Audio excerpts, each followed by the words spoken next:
ይህ የምታዩት ቢክ ክሪስታል ይባላል። እጅግ በጣም ስኬታማ ከሚባሉ የዓለማችን ምርቶች ዋነኛው ነው። የትም የዓለም ጫፍ ቢኖሩ፣ ምንም እንግሊዝኛን እንደ ማስቲካ ቢያላምጡ፣ ምንም አይነት ወንበር ላይ ቢቀመጡ ይህን እስክሪብቶ አላስታውሰውም ማለት አይችሉም። ይህን እስክሪብቶ ትምህርት ቤት፣ መስሪያ ቤት ወይም ምድር ቤት በቀን አንዴ ሳያገኙት አይውሉም። ካለው ለየት ያለ የንድፍ ጥበብ የተነሳ በዓለም ዙሪያ በተወዳጅነቱ እንደቀጠለ ነው። እናንተም ብትሆኑ በሕይወት ዘመናችሁ ሁሉ ይህን እስክሪብቶ አሳሩን አላበላነውም ብትሉ የተማራችሁበት ደብተር ይፈረዳችኋል። አብሶ ኢትዮጵያውያን ከሆናችሁ ደግሞ ይህንን እስክሪብቶ የእጅ መዳፋችሁን ያህል ታውቁት ግድ ይላችኋል። በየትምህርት ቤቱ በፍቅር ደብዳቤ፣ በዴስክ ላይ ጽሑፍ ወይም በሆነ የጥቅስ ደብተር ላይ የዚህ እስክሪብቶ አሻራ አሁንም አለ። ሌላ ቢቀር ያ ነፍጠኛ ተማሪ ቢክ እስክሪብቶአችሁን በቢፋ ለውጦ አስለቅሳችሁ ያውቃል። አንጀቱን ከፍታችሁ ስማችሁ የተጻፈበትን ወረቀት ጠምጥማችሁበታል። ሌላው ደግሞ ከክፍል ቁጥሩ ይልቅ የእስክሪብቶውን ቁጥር ጥሩ አድርጎ ሲሸመድደው ይውላል። ቢክ መመረት ከጀመረበት ጊዜ ከ1950 ጀምሮ ከ100 ቢሊዮን በላይ እስክሪብቶ ገበያ ላይ አውሏል። ይህ የዓለማችን ትልቁ የሽያጭ ብዛት ነው። የትኛውም ምርት የቢክ ያህል በብዛት አልተሸጠም። ከቢክ ቀጥሎ ያለው የአይፎን ሽያጭ እንኳ ብንመለከት ከቢክ በ118 ቢሊዮን ያንሳል። በሚገርም ሁኔታ ግን ቢክ ከ1950 ጀምሮ እስካሁን ድረስ ምንም አይነት የንድፍ ለውጥ አላደረገም። በዚህም የተነሳ ምርቱ ለ74 ዓመት ያህል በተጠቃሚዎች ዘንድ ተመሳሳይ ትውስታ እንዲኖረው አስችሎታል። ይህም የዓለሙን ገበያ እንዲቆጣጠረው የራሱ የሆነ ወሳኝ ሚና ተጫውቷል። ቢክ አሁን ባለበት ሁኔታ በቀን 14 ሚሊዮን እስክሪብቶ ለገበያ ያቀርባል።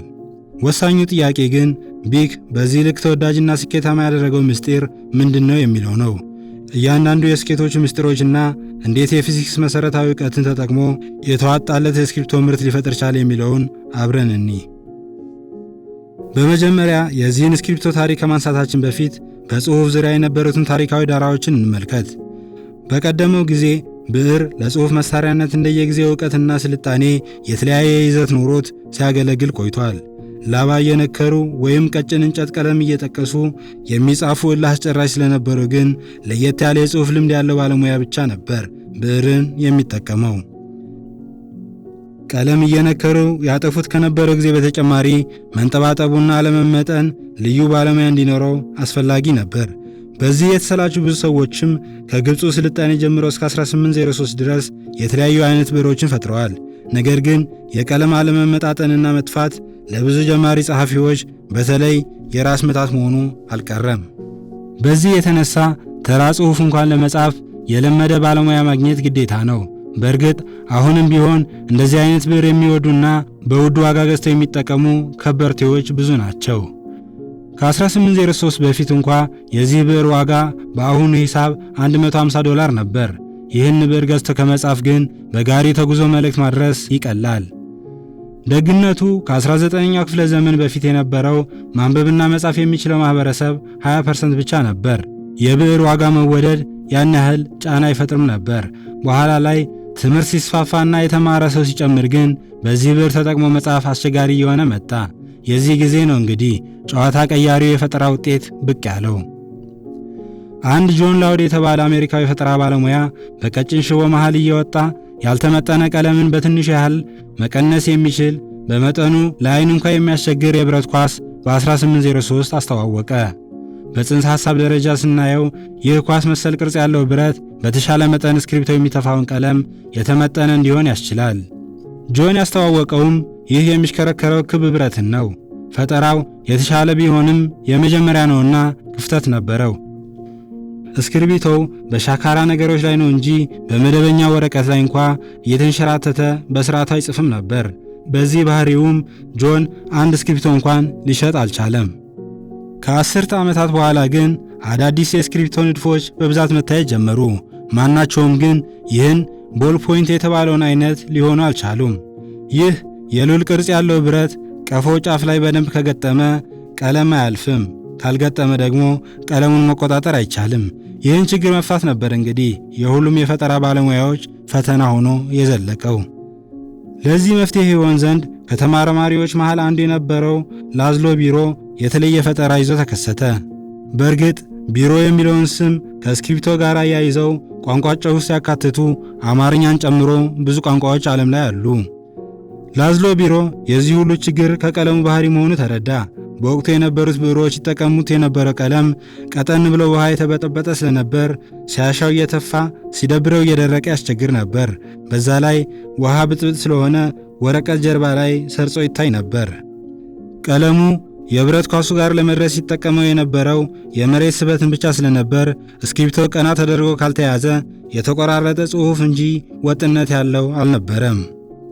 ላዝሎ ቢሮ ያመጣው የቀለም አይነት ግን በውሃ ሳይሆን በዘይት ቅባት የተበጠበጠ ቀለም ነበር። ይህም ጠንከር ያለ ቶሎ የሚደርቅና የማይሰርጽ ቀለም ሆነ። በወቅቱም በዓለም ንጡቅ አእምሮ ተብሎ ተሽሞነመነ። ይህ ፈጠራውም ወደ ሌላ ምዕራፍ ተሸጋገረ። ለየት ያለ አካላዊ ሁነት ቀለሙን ያለምንም የመሬት ስበት ኃይል የብረት ኳሱ ጋር እንዲደርስ የሚያስችል ካፒላሪ አክሽን የተባለ ዘዴም ይፋ ሆነ። ነገርየውን በቀላሉ ለመረዳት ግን ቀጭን ቱቦ ውሃ ያለበት መያዣ ላይ ብናቆመው ውሃው ሽቅ መውጣት ይጀምራል። ይህ በውሃና የቱቦ ግድግዳ መካከል ያለው የመሳሳብ ኃይል የውሃ ሞለኪውሎች እርስ በርስ ካላቸው የመሳሳብ ኃይል ስለሚበልጥ የሚፈጠር ሁናቴ ነው። ማለትም የውሃው አናት ላይ ያለው ሞለኪውል በቱቦ ግድግዳ ወደ ላይ ስለሚሳብ ወደ ላይ ይወጣል። ይህ ግን የውሃው ክብደት ከመሳሳብ ኃይሉ እስኪበልጥ ድረስ ብቻ የሚቆይ ነው። ክብደቱና የስበቱ ኃይል ሲመጣጠን ደግሞ ውሃው ባለበት ይቆማል። በቢሮ እስክሪብቶ ግን ይህ ነገር የሚሰራ በተገላቢጦች ነው። ቀለሙ በቱቦ ግድግዳ ውስጥ ወደ ኳሱ ብረት ይወርዳል እንጂ ሽቅብ አይወጣም። ይህን ተግባራዊ ለማድረግም ቢሮ ያለምንም የመሬት ስበትና ሌላ ውጫዊ አካል ቀለሙን የብረት ኳስ ድረስ የሚያደርሰውንና ቀጣይነት ወይም ወጥነት ያለው የቀለም ፍሰት እንዲኖር እንደ ባሪያ ለፍቷል። የልፋቱ ውጤትም የቢሮ እስክሪብቶ የደቡብ አሜሪካን ገበያ ተቆጣጠረ። አሁንም ግን ሌላ ችግር መጣ። የቢሮ ምርት ርካሽ የተባለው እስክሪብቶ እንኳን የሚሸጠው $190 ሆነ። በቀላሉ ማንም ሊገዛው የሚችል ባለመሆኑም ውጤታማና ተመራጭ እስክሪብቶ ሆኖ ቢገኝም ቢሮ ትርፋማ አልነበረም። ጭራሽ በዚህ ዘመንም ማንበብና መጻፍ የሚችለው ማህበረሰብ 33% ብቻ ስለነበር እስክሪብቶ የያዘ ሰው አይደለም፣ እስክሪብቶ በራሱ ቅንጦት ነበር። ከተወሰኑ ዓመታት በኋላ ግን ማርሴል ቢህ የተባለ ፈረንሳዊ የእጅ ጥበበኛ የቢሮን እስክሪብቶ ያለውን ዓለም የመቀየር እምቅ ተጽዕኖ በመረዳት ንድፉንና የፈጠራ ባለሙያ መብቱን ወይም ፓተንቱን በወቅቱ ምንዛሬ $2 ሚሊዮን ወይም በአሁኑ የዶላር አቅም ወደ $26 ሚሊዮን በማውጣት ሸመተው። ማርሴል ወዲያውኑ መብቱን ከተረከበ በኋላ አዲስና የተሻለ ንድፍ በተመጣጣኝ ዋጋ ነገር ግን በብዛት ሊሸጥ የሚችል እስክሪብቶ ለማድረግ መንቀሳቀስ ጀመረ። ቀጥሎም ከአንድ የስዊዘርላንድ ሰዓት አምራች ድርጅት ጋር በመተባበር በአጭር ጊዜ ውስጥ ብዙ ዝገት የማይበላቸው ትንሽ የብረት ኳሶች ማምረት የሚያስችለውን ሁኔታ አመቻቸ። ትንሽ ስንል ግን የብረት ኳሶቹ በአይን እንኳን ለማየት የሚያስቸግሩ 0.8 ሚሜ ዲያሜትር ያላቸው ናቸው። በወቅቱ እብድ ካልሆነ ይህን የሚሰራ ቴክኖሎጂ አለ ብሎ የሚያስብ ሰው አልነበረም። ቢህ ግን የሚታየው ነገር ነበርና ማድረግ ቻለ። ቀፎውንም መጀመሪያ ከነበረው የብረት ቱቦ ወደ ፕላስቲክ ቀየረው። ከብረት ይልቅ ፕላስቲክ በፍጥነት የመመረት አቅም አለው። በመጨረሻም ይህን እስክሪብቶ ፈጠረ። ይህ ነገር እስክሪብቶ ብቻ ነው ማለት አይቻልም። የንድፉ ውጤታማነት ከእስክሪብቶነቱ በላይ ነው። በዚህ ምርት ውስጥ ስፕሪንግ፣ መርፌ ምናምን ብሎ ነገር የለም። ያሉት እያንዳንዳቸው ደግሞ ያሉት ለሥራ ብቻ ነው። እስቲ እያንዳንዱን የእስክሪብቶ አካል በታትነን እንየው። የእስክሪብቶ የላይ ክዳንና ቀፎው ክብ አይደሉም፣ ሄክሳጎናል ወይም ባለ 6 ጎን ናቸው። ይህም በትንሽ ፈጠራ እስክሪብቶ ጠረጴዛ ላይ ተንከባለው ከመውደቅና እስክሪብቶውን ለማንሳት የነበረውን ንፋት አስቀርቷል። ቅርጹ እስክሪብቶውን ካለበት ለማንሳትም ከክቡ ይልቅ ተመራጭና ለመያዝ የሚመች ነው። ቀፎው የተሰራው ደግሞ ፖሊስታይሪን ከሚባል ማቴሪያል ሲሆን ርካሽ፣ ጠንካራና ብርሃን አሳላፊ እንዲሆን አድርጎታል። በቀላሉ የቀለም ሁኔታን መቆጣጠር እንድንችል ታስቦ የተሰራ ነበር። በቀፎው መሃል ላይ ደግሞ ትንሽዬ ቀዳዳ አለ።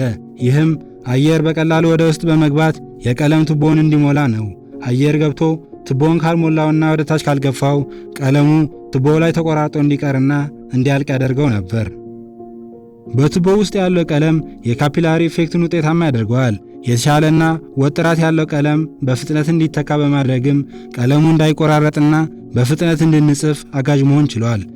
የብረት ኳሱን ስናይ ደግሞ በሚገባ የተመጠነና መጠነኛ ክፍተት ፈጥሮ የተሰካ በመሆኑ በሚፈለገው አቅጣጫ እየተሽከረከረ የተመጠነ ቀለም ወደ ወረቀቱ ይልካል። እስክሪፕቶን ወደ ላይ ስናነሳ ደግሞ ብረቱ ወደ ታች በመውረድ ቱቦውን ይዘጋል። ቀለም ሳይፈለግ አይወጣም ማለት ነው። እስክሪፕቶን ስንገለብጠው ደግሞ ቀለሙ ፍንክች አይልም። የዚህም ምክንያቱ የቱቦው ውጥረት ወይም ሰርፌስ ቴንሽን እንዲሁም ካፒላሪ አክሽን የቀለሙን ፍሰት ያግዱታል። የቱቦውና የቀለሙ መሳሳብ ኃይል ከመሬት ስበቱ ስለሚበልጥ ከታች ክፍት ቢሆንም ምንም ቀለም ወደ ታች አይፈስም። የእስክሪፕቶ ክዳን ደግሞ የተሰራው ከፖሊፕሮፓይሊን ስለሆነ የመጨፍለቅ እንጂ የመሰበር ባህሪ የለውም። ይህም እስክሪፕቶ በቀላል ግፊት እንዳይሰነጠቅ አግዞታል። በክዳኑ አናት ላይ ያለው ክፍተትም ሕፃናት እስክሪፕቶ ሲበሉ ድንገት ክዳኑን ቢውጡት ለተወሰነ ጊዜም ቢሆን አየር በቀዳዳ በማለፍ የአየር እጥረት እንዳያጋጥማቸው ለማገዝ ሲባል ነው። ማርሴል ቢህ ውጤታማና ለአጠቃቀም የቀለለ በፊት ለነበሩ ችግሮች ሁሉ መሰረታዊና ስር ነቀል መፍትሄ ያበጀ ሰው ነው። ከሁሉም በላይ ደግሞ ርካሽና ዘመኑን የዋጀ መሆኑ ለየት ያደርገዋል። ቢክ በ1950 ለመጀመሪያ ጊዜ ለሽያጭ የቀረበው $2 ነበር። ይህም በመላው ዓለም እንዲዳረስ አስችሎታል። ርካሽ ነገርን የሚገዥ የለምና በዛው ዓመት እንኳ እዛው ፈረንሳይ ውስጥ ብቻ 10,000 እስክሪፕቶ በቀን መሸጥ ችሎ ነበር። ማርሴል ቢህ ብዙ እንግሊዝኛ ተናጋሪዎች ህ የሚለውን ቃል መጥራት እየተቸገሩ ባየ ጊዜ ቢህ የሚለውን ስሙን ቀይሮት ኤችን በማጥፋት ቢክ ለማለት ተገደደ። ቢህ የገበያውን ሁኔታ በቀላሉ ስለተረዳ ምርቱን ወደ ሌሎች የዓለም ክፍሎች ማስፋፋት ጀመረ። 7ቱም አህጉር ላይ ብዙ ፋብሪካዎች ከፈተ። ከ3 ዓመት በኋላ በ1953 ደግሞ በዓመት እስከ 40 ሚሊዮን እስክሪፕቶ ለገበያ ማቅረብ ችሎ ነበር። በዚህም ታላቁ ቢክ ክሪስታል የዓለምን ገበያ ሁሉ ጠቀለለው። አሁን ላይ ማንም እንዳሻው እስክሪፕቶን አንስቶ መዋጨር የቻለው በቢክ አማካኝነት ነው ቢባል አያስነውርም። ነገር ግን እንደ ቢክ እስክሪፕቶ ያለውን የጽህፈት መሳሪያ ብዙ ትውልድ ለብዙ ዘመናት ሲማጸነው የቆየ ነው። ቢክ በ50 ዓመት ዕድሜ ውስጥ 100 ቢሊዮን እስክሪፕቶ የሸጠ ሲሆን ማንበብና መጻፍ የሚችለው ማህበረሰብም ከ35% ወደ 90% ከፍ እንዲል የአንበሳውን ድርሻ ይወስዳል። አስተምሮ ያበቃንን ቢክ እስክሪፕቶን እያመሰገንን በዚህ ልንሰናበታችሁ ወደድን። ቬልግሎውን ሰብስክራይብ ማድረግና ቤተሰብ መሆን እንዳትረሱ እያልን መልካሙን ሁሉ ተመኘን።